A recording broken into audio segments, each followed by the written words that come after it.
नमस्कार बच्चों, आज हम अपनी एक्सरसाइज 1.1 स्टार्ट कर रहे हैं।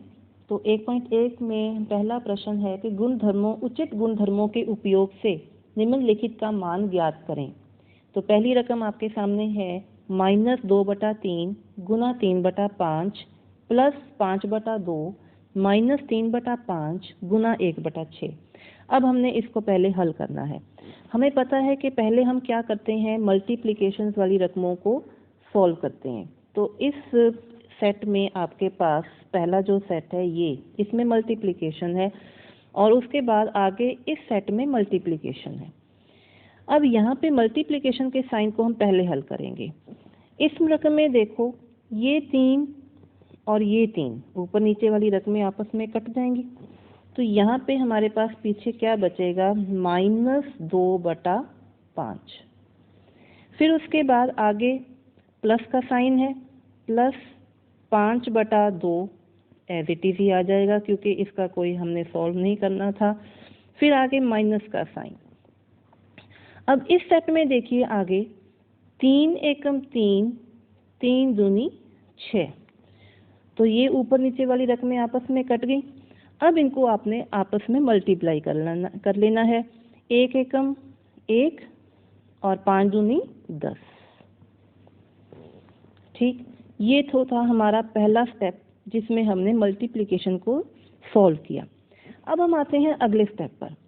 अब आपके सामने जो रकम आई है उसमें सभी में प्लस और माइनस के ही साइन है, और क्योंकि ये बटे में है, परिमेय संख्याएं हैं, तो इनको जोड़ने या घटाने के लिए हम क्या करते हैं, इनका एलसीएम पता करते हैं। अगर 5, 2 और 10 का देखा जाए एलसीएम कितना आएगा, ये देखिए, ये 5 फिर 2 फिर 10। एलसीएम हमारे पास कितना आया। पहले कोई दो रकमें ऐसी देखो जो एक पहाड़े में जाती हों। तो पहले 5 पे जाए, 5 एकम 5, 2 नहीं जाता, एज इट इज लिख लिया, 5 दूनी 10। अब 2 पे जाएंगे, 2 एकम 2, 2 एकम 2। तो एलसीएम हमारा क्या आ जाएगा, इन दोनों की गुना 5 दूनी 10। तो इनका एलसीएम हमारा क्या बनेगा, 10 लघुत्तम आ गया। अब इसके बाद आगे हमने क्या करना है, जो ऊपर वाली संख्याएं हैं, जैसे यहाँ पे ये 5 आ रहा है, ये 5 है, 5 को हमने 10 के बराबर बनाना है। 5 दूनी 10। तो अगर हम 5 को 10 बनाना चाहते हैं तो इसको किससे गुना करनी पड़ेगी, 2 से। नीचे करेंगे तो ऊपर भी हम 2 से गुना करेंगे। तो उत्तर यहाँ पे क्या आ जाएगा हमारे पास, -4 प्लस। अब इस 2 को आपने 10 बनाना है, कैसे बनाएंगे, इसको हम किससे गुना करेंगे, 5 से गुना करेंगे। नीचे किया है तो ऊपर भी करेंगे। तो 5 5 25 प्लस। अब 10 को 10 बनाना है, कैसे, गुना 1 करेंगे, नीचे किया है तो ऊपर भी करेंगे, 1 एकम 1। अब आपके सामने यहाँ पे दो तरह की रकमें आ रही हैं। सॉरी, ये आपके पास माइनस का साइन है, यहाँ पे माइनस का साइन आ रहा है। ये अब यहाँ पे आपके पास दो तरह की रकमें हैं, -4 और -1। -4 और -1 जब इकट्ठे कर देंगे तो क्या बचेगा हमारे पास, -5 और आगे प्लस का 25 बटा में 10 चल ही रहा है। अब दो रकमें हैं, जो एक है 25 प्लस में और एक है 5 माइनस में, दोनों आपस में कटेंगी। तो कटने के बाद इनका उत्तर हमारे पास क्या बनेगा, ये आएगा, 25 में से 5 को हम घटाएंगे तो क्या बनेगा, 20/10। उत्तर क्या बनेगा, 25, क्योंकि बड़ी रकम है और बड़ी रकम आपकी पॉजिटिव में है तो आंसर भी आपका पॉजिटिव में आएगा। क्या बचेगा, 20/10। अब 0 से 0 काट देंगे हम, इस 0 से 0 कट गई तो हमारे पास आंसर पीछे क्या बचेगा, 2/1, या हम पूरा आंसर कह लें कि 2 इसका आंसर आ गया। ये तो था हमारा पहले प्रश्न का पहला भाग। अब हम आते हैं पहले प्रश्न के दूसरे भाग पर। उसमें भी आपने बिल्कुल ऐसे ही करना है कि पहले आपने मल्टीप्लिकेशंस के साइन को हल करना है, फिर उसके बाद आपने जो प्लस माइनस वाली रकमें हैं, परिमेय संख्याएं आएंगी तो आपने लघुत्तम की मदद से लघुत्तम लेना है, फिर उसके बाद उस रकम को आपने टोटली हल करना है, कंप्लीट करना है। और अगर बीच में प्लस माइनस की अलग अलग रकमें आ रही हैं तो आपने उनके साथ भी पहले माइनस माइनस वाली रकमों को इकट्ठा करेंगे, प्लस प्लस वाली रकमों को इकट्ठा करेंगे और ऑपोजिट साइन वाली रकमों को हम एक दूसरे में से काटेंगे। तो रकम हमारे पास क्या लिखी हुई है? रकम है 2/5 गुणा ब्रैकेट शुरू -3/7 ब्रैकेट बंद -1/6 गुणा 3/2 प्लस 1/14 गुणा 2/5। अब इनमें भी आपने सबसे पहले मल्टीप्लिकेशंस वाले सेट को सॉल्व करना है। अब यहाँ पे ये देखिए, पहले सेट में मल्टीप्लिकेशन, उसके बाद इस सेट में मल्टीप्लिकेशन, यहाँ पे ये देखिए ये जो पूरा सेट है इसमें मल्टीप्लिकेशन, फिर उसके बाद इस सेट में मल्टीप्लिकेशन। अब पहले तो हम ये देखें कि पहले वाले सेट में क्या ऊपर नीचे कोई रकम कटती है? नहीं कटती। तो इन दोनों को अगर हम मल्टीप्लाई करते हैं तो हमारा एक तो आंसर तो माइनस में आएगा, 2 तिया 6, 5 7 35, ठीक। फिर उसके बाद आगे माइनस का साइन आ गया। अब देखो क्या ऊपर नीचे कोई रकम कट रही है? कट रही है। 3 एकम 3 और 3 दूनी 6, तो आंसर में क्या आएगा? 1 एकम 1 और 2 दूनी 4, ये आ जाएगा। फिर आगे प्लस का साइन। अब देखो क्या ऊपर नीचे कोई रकम कट रही है? कट रही है। 2 एकम 2, 2 7 14, तो 1 एकम 1, 7 5 35। इसमें भी नीचे 1/35, ये 1/35। पहले अब रकम क्या आएगी? -6/35 -1/4 प्लस 1/35। अब आपने क्या करना है? परिमेय संख्याएं हैं, इनको प्लस या माइनस करने के लिए हमें क्या करना पड़ता है? एलसीएम लेना पड़ता है। अब 35, 4 और 35, इनका अगर हम एलसीएम लेना चाहें तो कितना आ जाएगा? 140, क्योंकि 35 और ये 35, ये तो 35 पे चले जाएंगे। 35 एकम 35, 35 एकम 35 और पीछे बचा 4, तो 35 गुणा 4 हमारे पास क्या आएगा? 140। अब देखिए, अब हमने क्या करना है? इस 35 को भी 140 बनाना है। कैसे बनाएंगे? 35 को 140 कैसे बनाएंगे? गुणा 4 करके। नीचे किया है तो ऊपर भी करेंगे, तो ये आपके पास क्या आएगा? -24। फिर आगे माइनस का साइन। 4 को 35 बनाना है, किससे गुणा करेंगे? हम 35 से गुणा करेंगे। यहाँ पे हमने इसको किससे गुणा कर दिया? 35 से। नीचे किया है तो ऊपर भी करेंगे, तो 35 एकम 35। फिर आगे फिर 35 आ गया। इसको भी आपने 140 बनाना है। कैसे? 4 से गुणा करेंगे, नीचे किया है तो ऊपर भी करेंगे, तो 4 एकम 4, कौन सा? प्लस का। अब देखिए आपके पास 24 भी माइनस का, 35 भी माइनस का, ये दोनों आपके इकट्ठी हो जाएंगी, तो ये आपके क्या बनेगी? माइनस का 59। प्लस में आगे 4 है, बटा में 140 आ रहा है। 59 में से अगर हम 4 घटा देंगे तो आंसर क्या आ जाएगा? 55 तो आ जाएगा, लेकिन बड़ी रकम के साथ कौन सा साइन है? माइनस का, तो माइनस का 55 लिखेंगे, बटा में हम क्या करेंगे? 140। अब 55 और 40 किस पहाड़े में जाते हैं? 5 के पहाड़े में जाते हैं, तो इसको हम काटेंगे। माइनस का 11, 5 एकम 5, 5 एकम 5, और नीचे 5 दूनी 10, 5 8 40, तो अल्टीमेट आंसर हमारे पास क्या बनेगा? माइनस का 11/28। ये है हमारा आंसर। अब हम चलते हैं अपने अगले प्रश्न पर। देखिए अगला प्रश्न हमारा दूसरा प्रश्न क्या कहता है कि निम्नलिखित में से प्रत्येक के योज्य प्रतिलोम ज्ञात करें। योज्य प्रतिलोम क्या होता है? जब हम किसी रकम में कोई रकम ऐड करें और उनको ऐड करने पर आंसर 0 आए तो वो रकम का क्या बनता है? प्रतिलोम बनता है। कौन सा? योज्य प्रतिलोम।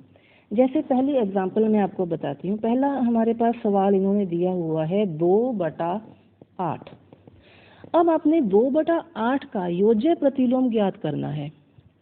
योज्य प्रतिलोम मतलब कि 2/8 में क्या जोड़ा जाए। 2/8 में क्या जोड़ा जाए? हमने इसको x इसलिए माना है क्योंकि हमें ये पता करना है क्या जोड़ा जाए कि आंसर 0 आ जाए। योज्य प्रतिलोम क्या होता है? कोई रकम जो आपको दी हुई है उसमें हम क्या जोड़ेंगे कि आंसर हमारे पास 0 आ जाए। तो यहाँ पे हमने x की वैल्यू पता करनी है।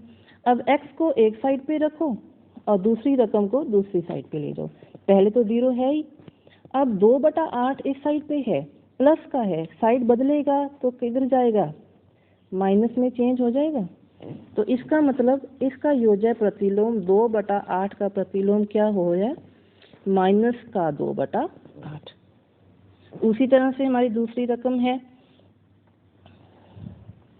देखिए दूसरी रकम हमें क्या कहती है? दूसरी रकम में हमें दिया हुआ है माइनस का 5/9। इसका आपने योज्य प्रतिलोम ज्ञात करना है।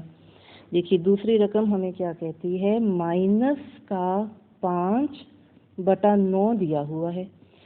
इसका योज्य प्रतिलोम कैसे ज्ञात करेंगे कि इसमें हम क्या जोड़ेंगे कि आंसर 0 आ जाए।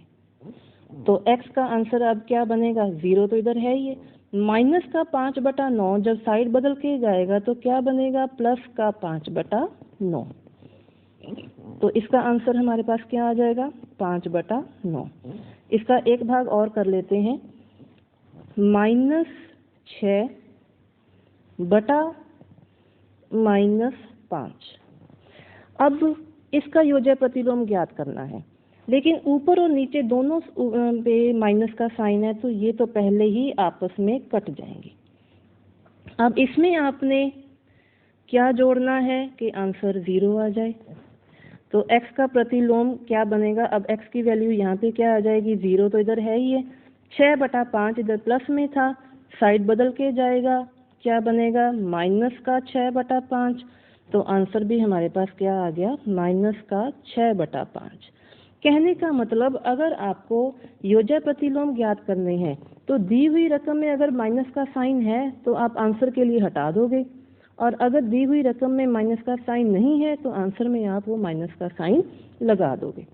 अब हम आते हैं अपने तीसरे प्रश्न पर। देखिए तीसरा प्रश्न क्या कहता है कि आपको रकम दे रखी है x की। x क्या दिया हुआ है? 11/15। क्या दे रखा है? 11/15 है।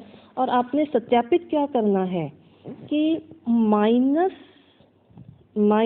x बराबर है x। ठीक। अब आप x की जगह पे 11/15 डाल दो। माइनस है, फिर माइनस है, x की जगह पे 11/15 है, बराबर 11/15। अब माइनस और माइनस क्या होते हैं? प्लस, क्योंकि ब्रैकेट के आर पार है, ये भी ब्रैकेट के इधर है, ये इधर है। तो ये जब दोनों इकट्ठी हो जाएंगी तो माइनस और माइनस क्या हो जाते हैं? प्लस हो जाते हैं। तो ये बनेगा आपका 11/15 बराबर है 11/15। ठीक। अब हम आते हैं अपने चौथे प्रश्न पर। चौथा प्रश्न क्या कहता है कि निम्नलिखित के गुणात्मक प्रतिलोम ज्ञात करें। अब पीछे तो हमने क्या पता किया था? योज्य प्रतिलोम। योज्य प्रतिलोम क्या होता है कि जब आप दी हुई रकम में कौन सी रकम जोड़ोगे, योज्य मतलब योग, तो जोड़ने पर 0 आए। लेकिन गुणात्मक प्रतिलोम क्या होता है कि दी हुई रकम में ऐसी कौन सी रकम की गुणा करेंगे कि आंसर 1 आ जाए। तो पहली रकम आपके पास क्या आती है? माइनस का 13। अब माइनस के 13 में आप किस चीज की गुणा करोगे कि आंसर आपका 1 आ जाए।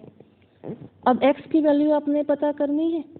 इधर 1 तो है ही है और इधर माइनस का 13 गुणा में है, साइड बदलेगा तो क्या हो जाएगा, नीचे चला जाएगा, भाग में चला जाएगा। तो x का आंसर क्या आ गया, x से बराबर है 1 बटा माइनस का 13। कहने का मतलब कि जो रकम आपको दी हुई होगी आपने उसका व्युत्क्रम कर देना है, उसको पलट देना है। जैसे माइनस का 13 है तो माइनस के 13 को हम माइनस का 13 बटा 1 लिख सकते हैं ना। तो आंसर में हमारे पास क्या आ जाएगा, 1 बटा माइनस का 13। अब उसी तरह से दूसरी रकम है माइनस का 13 बटा 19। अगर देखा जाए तो आंसर तो इसका क्या बनेगा, 19 बटा माइनस का 13। अब कैसे आया, माइनस के 13 बटा 19 में किस चीज़ की गुणा करेंगे कि आंसर 1 आ जाए। तो x को इधर रखेंगे, 1 उधर है ही है, 1 को किससे गुणा करनी पड़ेगी। अब ये रकम माइनस का 13 बटा 19 जब साइड बदल के जाएगा तो क्या बनेगा, माइनस का 19 बटा 13 बन जाएगा।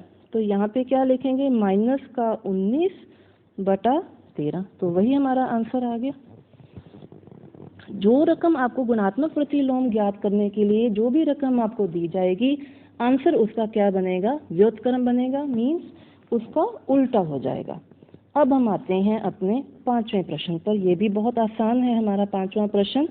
देखिए 5वें प्रश्न में क्या है, पहली रकम आपको दे रखी है -4 बटा 5 गुणा 1 बराबर क्या दिया हुआ है, 1 गुणा -4 बटा 5 -4 बटा 5 बराबर है, उत्तर में दिया हुआ है माइनस का 4 बटा 5। फिर दूसरी रकम आपको दे रखी है, दूसरी रकम है माइनस का 13 बटा 17 गुणा -2 बटा 7 बराबर है -2 बटा 7 गुणा -13 बटा 17। फिर तीसरी रकम आपको दे रखी है -19 बटा 29 गुणा 29 बटा 19 -19 बराबर क्या दिया हुआ है, 1। अब आपने ये बताना है कि इनमें कौन कौन से गुणधर्मों का प्रयोग किया गया है। देखिए यहाँ पे गुणधर्म तो है ही है, क्योंकि पहली में आपका क्या लिखा हुआ है कि माइनस का 4 बटा 5 को 1 से गुणा किया या 1 को माइनस के 4 बटा 5 से गुणा किया, तो आंसर क्या आएगा, माइनस का 4 बटा 5 ही आएगा ना। माइनस के 4 बटा 5 को आप पहले 1 से गुणा कर रहे हो, फिर 1 को माइनस के 4 बटा 5 से गुणा कर रहे हो, उत्तर तो हमारा माइनस का 4 बटा 5 ही आएगा। अब इसका आंसर हमारे पास क्या बनेगा, एक गुणात्मक तत्समक है। आपका क्या लिखेंगे कि जो 1 है, अगर 1 को किसी से भी गुणा करोगे तो वो आपका आंसर वही आ जाएगा, एक गुणात्मक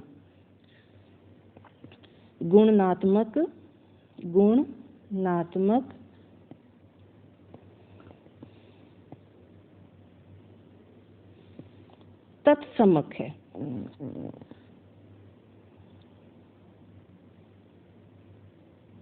तत्समक है, ये इसका उत्तर है।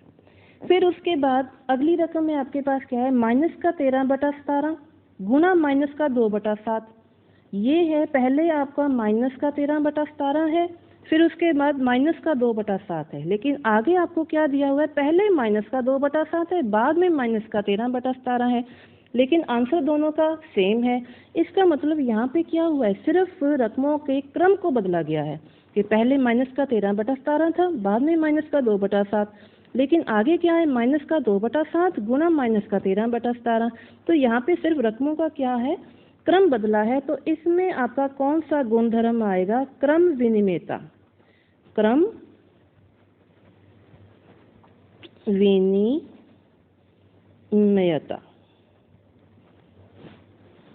ठीक।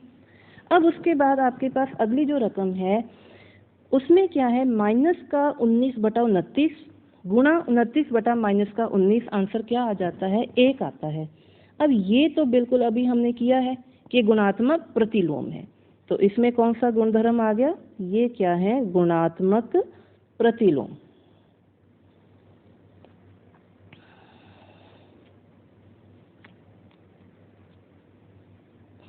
गुणात्मक प्रतिलोम, ये हमारा इसका आंसर। चलिए अब हम आते हैं अपने अगले प्रश्न पर। अगला प्रश्न क्या कहता है कि 6 बटा 13 को, पहले हम छठा सवाल करेंगे कि 6 बटा 13 को आपने गुणा करना है किससे? माइनस के 7 बटा 16 के व्युत्क्रम से। अब रकम क्या है? माइनस का 7 बटा 16। माइनस का 7 बटा 16 का व्युत्क्रम क्या बनेगा? 16 बटा माइनस का 7। तो अब इन दोनों की आपने क्या करनी है? गुणा करके आपने आंसर लिख देना है। तो आपका आंसर क्या बनेगा? 16 6 96 और 13 7 91। तो माइनस के, ये आपका आंसर आ गया। अब आते हैं हम अपने 7वें प्रश्न पर। 7वां प्रश्न क्या कहता है? 7वां प्रश्न है, बताइए कौन से गुणधर्म की सहायता से आप 1/3 गुना, ब्रैकेट में है 6 गुना 4/3, फिर गुना है को 1/3 गुना 6, फिर इसको ब्रैकेट में रख के 4/3, इसका अभिलेख करेंगे। यहाँ पर ये देखिए कि इसमें भी क्या है? सिर्फ क्रम बदला है। पहले ब्रैकेट में 6 और 4/3 की गुना हो रही है, फिर उसके बाद 1/3 से उसकी गुना कर रहे हैं। लेकिन दूसरे सेट में क्या है? पहले ब्रैकेट में 1/3 गुना 6 को आपस में गुना कर रहे हैं, फिर उसको 4/3 के साथ गुना कर रहे हैं। तो इसमें आपके पास रकम में क्या है? सिर्फ क्रम ही बदला हुआ है कि पहले ब्रैकेट के बाहर है 1/3, बाद में ब्रैकेट के अंदर है 1/3। ब्रैकेट के अंदर पहले 6 को 4/3 से गुना कर रहे हैं, फिर दूसरी तरफ क्या है? पहले 1/3 को 6 से गुना कर रहे हैं और उसके आंसर को 4/3 से गुना कर रहे हैं। तो एक तो ये गुणात्मक तत्समत भी हो गया कि आपने गुणा भी सही की है, और उसके बाद जैसे मर्जी गुणा कर लें उसका आंसर बिल्कुल सेम आना है, और सिर्फ क्रम भी आपकी चेंज हो रहा है। तो यह क्या है? सहचारिता में आ जाता है। तो इसमें कौन सा गुणधर्म आ गया? सहचारिता, कि जैसे मर्जी आप इनको गुणा कर लें, जिस मर्जी क्रम में कर लें, इन दोनों का आंसर क्या आएगा? सेम आएगा। तो यह क्या आएगा? सहचारिता का गुणधर्म। अब आते हैं हम अपने अगले प्रश्न पर। अगला प्रश्न क्या कहता है कि क्या -1 सही 1/8 का गुणात्मक प्रतिलोम 8/9 है? अब गुणात्मक प्रतिलोम क्या होता है? जब हम किसी रकम को उसके प्रतिलोम से, गुणात्मक प्रतिलोम से गुणा करें तो आंसर 1 आना चाहिए। अब ये दोनों रकमें जो दी हुई हैं, हम इनको आपस में गुणा करके देख लेते हैं कि क्या इनका गुणात्मक प्रतिलोम 1 आता है। क्या ये इन दोनों की गुणा करेंगे तो आंसर हमारे पास 1 आ जाएगा। जैसे पहले ये रकम है, इसका पहले तो हम किस में चेंज करते हैं? अनुचित भिन्न में चेंज करते हैं। तो ये क्या बनेगा? 8 एकम 8, 8 और 1 9, ये आएगा -9/8। अब इसको गुणा किससे कर रहे हैं हम? 8/9 से। गुणा करने पर आंसर हमारे पास क्या बच रहा है? 8 से 8 कट गया, 9 एकम 9, 9 एकम 9, आंसर बचा हमारे पास -1। लेकिन हमें आंसर क्या चाहिए होता है? 1 चाहिए, माइनस का 1 नहीं। यहाँ पे हमें आंसर क्या चाहिए? 1। तो इसका मतलब ये -1 1 के बराबर तो है नहीं, इसलिए ये उसका गुणात्मक प्रतिलोम नहीं है। ये तो था 8वें प्रश्न का उत्तर। अब हम आते हैं अपने 9वें प्रश्न पर। 9वां प्रश्न हमें क्या कहता है? देखते हैं। पहले इसको रद्द कर लें।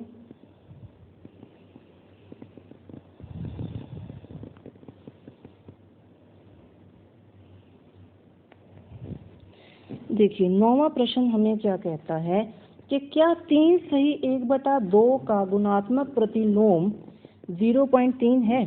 पहली रकम इन्होंने हमें क्या दे दी? 3 सही 1/3। दूसरी रकम इन्होंने दे दी 0.3। अब पहले इसको भी आपने परिमेय संख्या में बदलना है और इसको भी आपने परिमेय संख्या में, दोनों को परिमेय संख्या में बदलना है। 3 तिये 9 और 1 10, ये क्या आएगा 10/3। फिर उसके बाद अगर हम इसको देखें तो ये क्या बनेगा हमारे पास 3/10। अब पूछा क्या है कि क्या ये गुणात्मक प्रतिलोम है। अब दोनों की गुणा करके देख लो, ये 10/3 है और ये 3/10 है। अगर इन दोनों की गुणा करने पर आंसर 1 आ जाता है, ये क्या है आंसर अगर 1 आ जाता है तो आपका ये गुणात्मक प्रतिलोम है। तो 10 से 10 को काट दिया, 3 से 3 को काट दिया, ये भी 1, और आंसर जो हमारा चाहिए था 1 वो भी 1। तो ये दोनों क्या है बराबर हैं, इसलिए हम ये कह सकते हैं कि 3 सही 1/3 का गुणात्मक प्रतिलोम 0.3 है। अब हम आते हैं अपने अगले प्रश्न पर।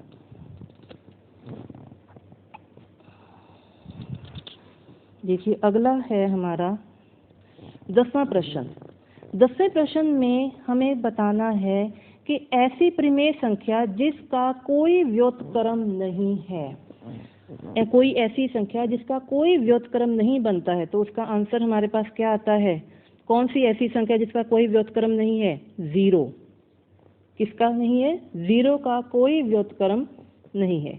और परिमेय संख्याएं जो अपने व्युत्क्रम के समान है।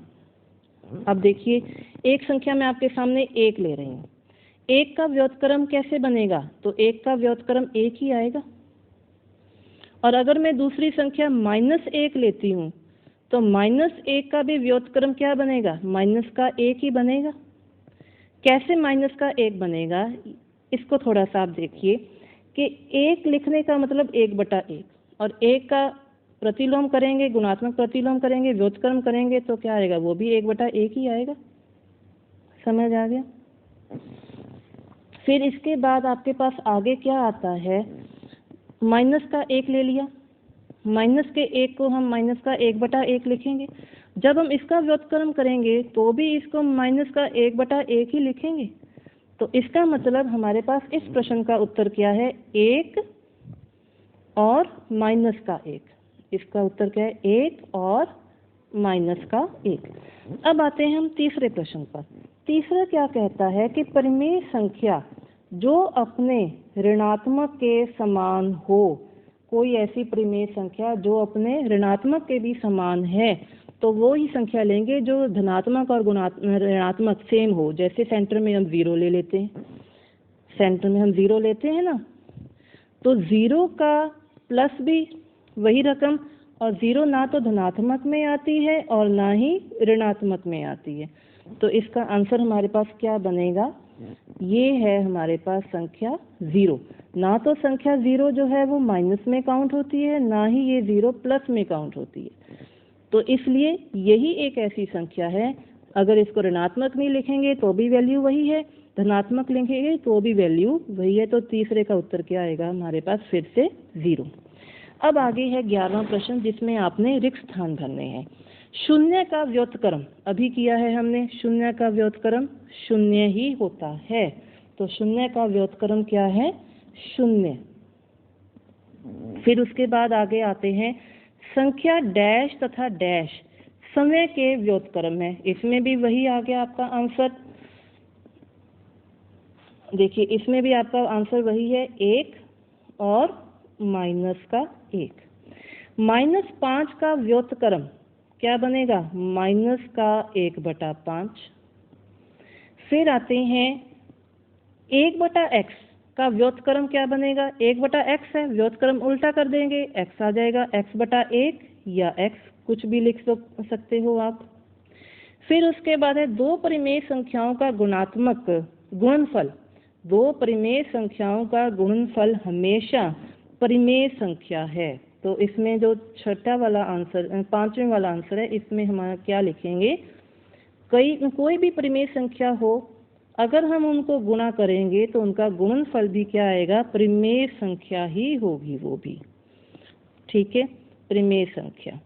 फिर इसके बाद आपके पास अगला है छठा, किसी धनात्मक परिमेय संख्या का व्युत्क्रम व्युत्क्रम मतलब उल्टा, गुणात्मक प्रतिलोम। यहाँ पे योज्य प्रतिलोम की बात नहीं की है।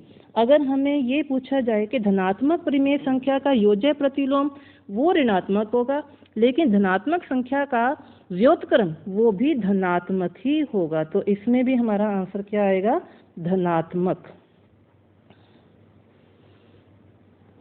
समझ आ गया कि अगर आपको किसी परिमेय संख्या का योज्य प्रतिलोम पूछा जाता है और वो संख्या धनात्मक है, तो धनात्मक संख्या का योज्य प्रतिलोम तो ऋणात्मक आएगा और ऋणात्मक संख्या का योज्य प्रतिलोम धनात्मक आएगा। लेकिन व्युत्क्रम की बात करें तो धनात्मक का व्युत्क्रम भी धनात्मक और ऋणात्मक का व्युत्क्रम भी ऋणात्मक। तो ये था हमारा चैप्टर का पहली एक्सरसाइज 1.1। ये आपकी पूरी हो चुकी है। आपने इसको अब अपनी कापियों के ऊपर करना है। Thank you.